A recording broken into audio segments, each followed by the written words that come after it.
Hey, what's good and what's mobbing, man? Good morning to all of y'all, man.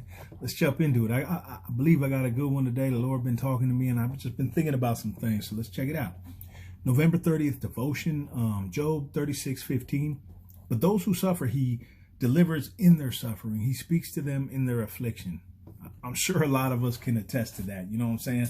God has definitely spoke to me in many of afflictions. You feel what I'm saying? But let's get into it though, man. If any of us thought that becoming a Christian would somehow make our lives perfect or be without, trouble, adversity, any of that stuff, surely we were wrong. That's a given. No life, saved or unsaved, comes without complications, And I've learned that as a Christian, it's still a fight to rely and have faith in his provisions when it's turbulent around us, when things aren't looking as pristine as we would like them to be, But there's times when trouble arises in my life and I'm just like, I don't even pay attention to it. I'm like, whatever, God got it. I'm good.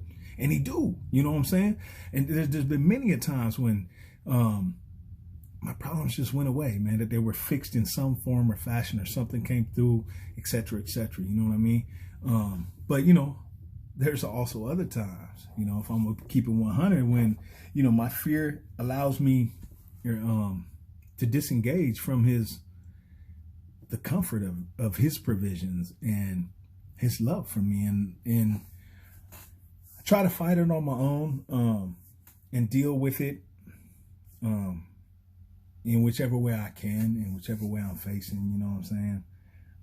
But the funny thing is this, that for the saved or the unsaved, God has a plan for each and every one of us, And for the unsaved, I mean, he'll continue to knock on the door of your heart and do what it takes to individually draw your attention, and whether that's some really deep encounter that you have with him or whether he's sending, his emissaries at you and people hollering or what, if you're unsaved and you just happen to come across this feed and you started listening to me, man, he do it like that, and he speaks to us in different ways, and it's up to you to receive it, and for the saved, when we disengage, because of our fears or our doubt, and we find ourselves in some type of wilderness, some type of dilemma, he uses that as well to draw us back, to draw back his own.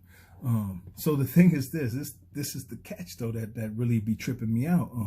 So if the good that he offers and the promises that he says he will bestow upon us, even the blessings that we've known, that we know and we've felt and we've received and we've experienced, you know what I'm saying? If these don't draw us closer to him and make us want to go deeper in relation with him, then the only thing that he has left to try to call us back, to draw us back, is our shortcomings, is our suffering and our affliction, is our failures. So he'll take these hard times and he'll use them to draw us back to him.